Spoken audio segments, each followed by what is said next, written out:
So it's time for another what am I sowing and what am I growing video, and this one is for March. So I already did a preview for March last month, and so this is the update to that, really showing what I'm really doing in March rather than what I thought I was going to be doing a few weeks ago. I'll just run quickly through the growing part. So what am I actually growing right now? So up here I've got parsley, I've got shallots, I've got all of my main crop onions and Zebrun and long red Florence shallots along there. Along here I've got mainly salad onions and they're all actually going pretty well. So you can see that my salad onions are well ahead of my main crop onions because I only sow my main crop onions in mid-February and they're just all breaking surface now. They actually germinated in the house and I brought them in here then straight away. So down here I've got all of the December sown Brascas, so the calabrese, the kales, the cabbages and the red cabbages, so the spring cabbages and the red cabbages, and they're all looking pretty good. I've got another succession, ironically, that were sown in January and they're on the allotment waiting to be planted out. They're not quite so far on. It just shows the benefit of those extra few weeks of growing time, and also just being top and tailed by these grow lights. So I do have these grow lights on from 7 in the morning until 9 in the morning, and from 3 in the afternoon, or actually it's linked to sunset, but let's say 3 in the afternoon till 5, just extends the day. So I want my plants to think that they're in April really now and soon, so that they think they're in May, and then they'll get planted out in the greenhouse or the low tunnel or the polytunnel, and conditions in there are really going to be like April or May. So that's what I'm trying to achieve there. So I've also got my second succession of radish. The first succession is ready for harvest now.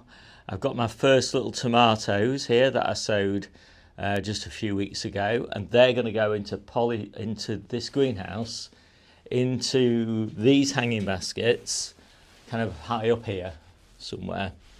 And so yeah, we should get a nice early harvest. I'm hoping for 8 hanging baskets full of tomatoes, and I've just pricked out my leeks. These are my summer leeks. So yeah, for harvest in summer. I've only just sown actually my autumn leeks, and I haven't even started my leeks for winter yet, winter and spring. So I've got my next succession. So these are the ones that I sowed back in February of cabbages, the first few colettes, first succession of the colettes, the first succession of the red cabbages. Bear in mind I've got these big red cabbages as well, and I've got loads planted already on the allotment, much bigger than these. And yeah, so these are all red cabbages. And then the peas for shoots. I've already got my peas for an early harvest here and here, and I've got some more on the allotment in one of my low tunnels. And I've got spinach here, just another succession of spinach. And of course I've got loads of spinach in the ground, and I've got my first succession of celery, and down here I've got 3 months worth of potatoes, and all at different stages. So I like to do the minimum number of potatoes early that I can get away with, just the number that I need to eat for that week. But 3 months worth of supply here, so that'll keep us going really nicely to about summertime. And then I'll just start doing potatoes just like everybody else does, in containers in the polytunnel and then containers outside and in the ground. So that's the potatoes. I've got a few lettuces down here, just playing around really with a few, not early lettuces because I've got loads of lettuce in the ground that's further on than this, but I'm just doing some experiments to see what the growth rate is under grow lights and not under grow lights. And actually it's not a lot different at this time of year between the two. And the peppers. So these are the peppers that are going to go into this greenhouse. They're going to go all the way along this bench here and all the way along another bench like that one that's underneath there at the moment. This trestle table will pull into the middle, so all the way along there. And yeah, there's a mix of chili peppers and sweet peppers there, mostly sweet peppers, and they're doing okay. I'm quite happy with them. So they're going to come into this greenhouse in April. That's when I'll start heating the greenhouse. It's not heated at the moment, apart from on really frosty nights when I just want to keep it just above 0.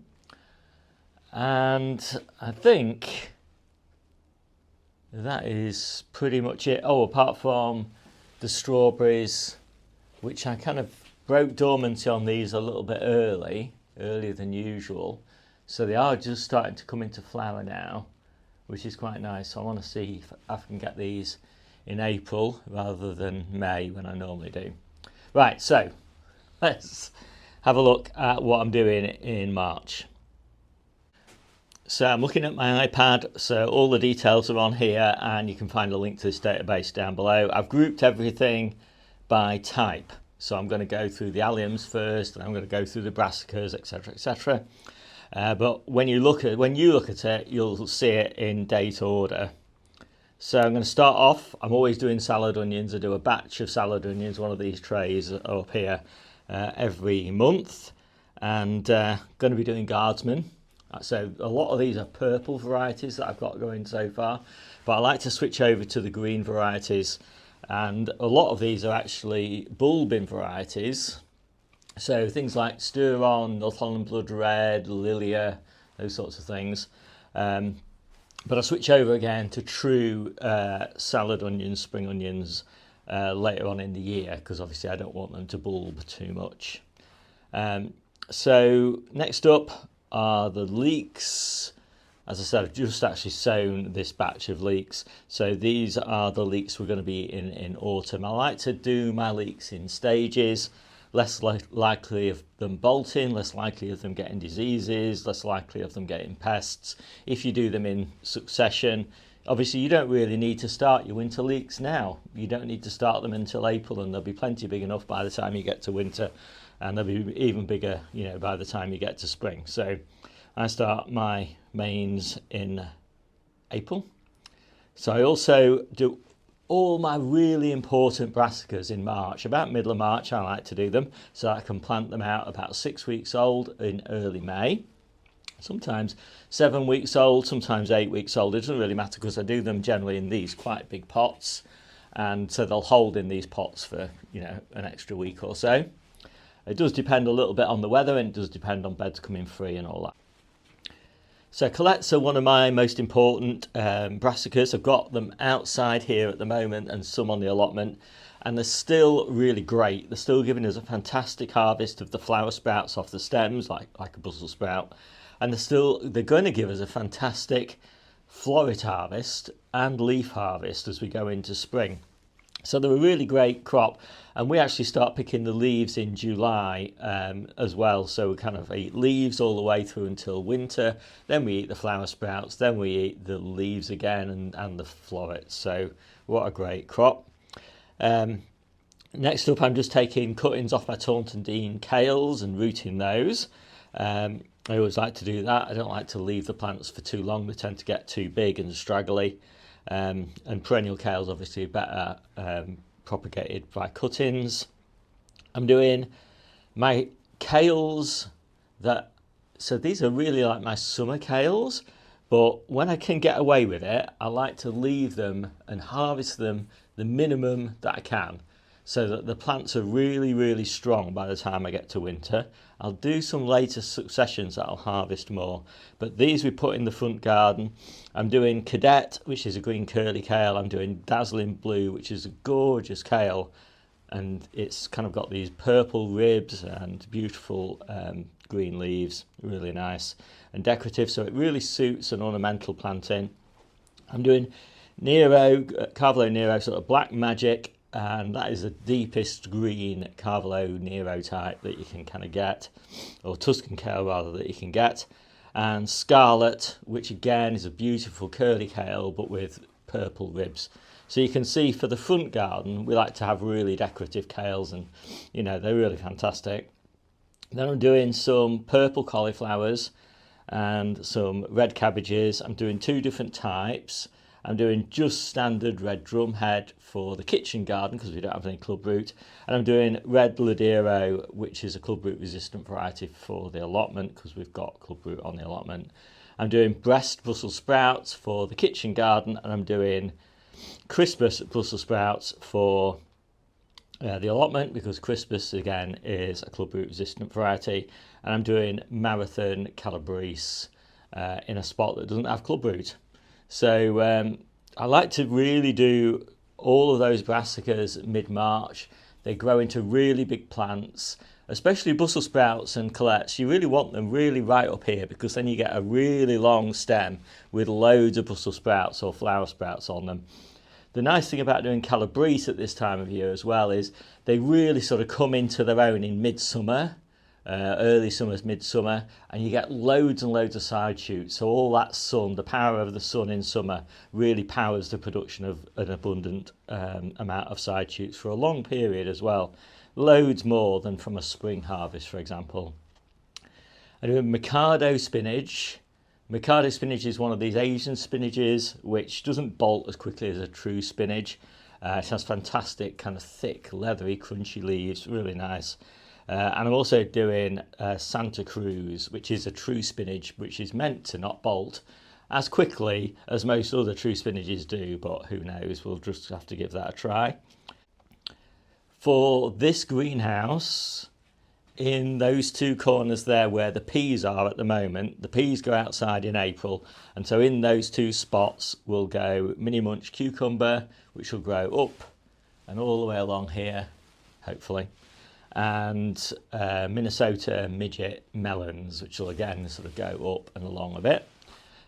So I've got lots more melons and lots more cucumbers, but they come later because they're going to go in the polytunnel and low tunnels, and it'll be too cold for them. This greenhouse will be heated in April. And my challenge actually is to harvest enough early crops from this greenhouse to completely pay for all of the grow light use and heating in this greenhouse in the spring. I've already paid from the harvest from this greenhouse for all of the grow light and heating usage all through winter. So it's worked out pretty well so far. Also for in here on one of these benches, there'll be some courgettes, and we're doing zephyr. We love zephyr so much that actually that's the only courgette we do anymore. And when these trees go outside, because this, I've got a really nice little apricot tree here, which is just in flower, and a little peach tree here. When these go outside in late spring, or mid-spring rather, after they've flowered and we've got fruit set, then I'm going to put Cobra French beans in one of these corners. And I can't remember what I'm putting in the other corner, but I'll probably come to it. So I'm still doing a few potatoes, but straight into the pots, not into little pots. So this, I've done a lot of potatoes in these little pots to get them started early. But from now on, I just do them straight into the bigger pots, and less fuss and bother, but you don't get them quite as early. So it's worth it, I think, to start them off like this to get a nice early harvest. But it's not worth it, you know, once you've got your first couple of months of harvest out of the way. So I'm doing Tokyo cross turnips. I much prefer Tokyo cross to snowball. Really gorgeous turnip, and yeah, we do a couple of batches of those, and then obviously we don't do any in summer, and then we do some in autumn again. And that's actually the same with radish. So I'll do radish, and so I've got radish here. It's looking quite nice. We're just about to harvest our first batch of radish from the polytunnel, and then we'll get it replaced with this batch. Whoops, well we would if I hadn't have dropped it. No, they all survived.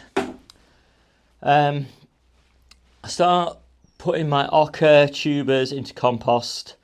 Start to dry out a bit, I think, if you don't put them into compost in March, but they won't probably break surface until April time. They just do their own thing. Hocker's a great little tuber. It's definitely worth growing if you like, as very zesty, sort of lemony taste, crunchy and crisp like a very crispy radish in winter, and we quite like that. Start my celeriac as well, and carrots. So I've got a lot of carrots on the go. I've got a lot in the ground that we're currently harvesting. I've got a lot of the sort of big containers like this, but deeper. 4 of those. They're the carrots we'll be eating in late April and May and early June. And then we'll switch over to the carrots that are just breaking surface now in the polytunnel. And then later on I'll do another batch and another batch in May. Just, keep on doing batches of carrots. And I'm doing early Nance and Mokum. This is a good point actually to just pause and say I've got individual growing guides for everything that I grow with loads and loads of details, all the tips and tricks and things like that I use to try and get a year-round harvest of reasonable quality food. And so you can find links to those growing guides down in the description below. So I'm doing lettuce. I've got loads of lettuce on the go, but you have to keep on doing new batches of lettuce. It does tend to run out of steam or it goes to seed. So I'm doing quite a few Salanova varieties. I'll let you look at all the details because there's a lot of them to go through here. And I really like to have sort of 6 or 7 different varieties of lettuce in salad mixes. And when it comes to salad mixes, I should quickly talk about the tomatoes. So as I mentioned, I've got my little tomatoes here. They're not very far on, but they'll be big enough by the time I'm ready to plant these out in early April, which is 6 weeks' time. These will be pretty big plants by then. They'll be in the hanging baskets, and hopefully we'll get a nice early harvest for the salads. We'll only have enough for salads, we won't have enough for cooking, but we've got loads of frozen ones and loads of passata sauces and things like that. So we have to wait for our bulk tomato harvest, which will come sort of late July, starting late July. But we like to do a nice early batch like these, and then another batch which will go into the polytunnel, and then another batch which will go on the patio. Goes on like that. So that is it for March. So not enough to keep me busy, but not a huge amount. So the best way to keep track of all this is to subscribe to my newsletter. You can find it at steverichards.substack.com. There's a link to it in the description down below. And I try and go through all the topical, timely information that you need to be a successful year-round gardener. And if you only read it in April onwards sort of thing, or February onwards, it's not just a year-round gardener, but a good spring and summer and autumn gardener as well. And so I try to go through what I do, what I suggest other people do, links to all the appropriate growing guides, links to all the appropriate information on pests and bed prep and managing a polytunnel and managing a greenhouse and all of those sorts of things. So it's free to read, and I'm quite encouraging people at the moment to subscribe to that because I think it's pretty useful. I'm getting really nice feedback about it. Anyway, my name's Steve. This is the Seaside Kitchen Garden and Allotment channel, and I'll see you soon.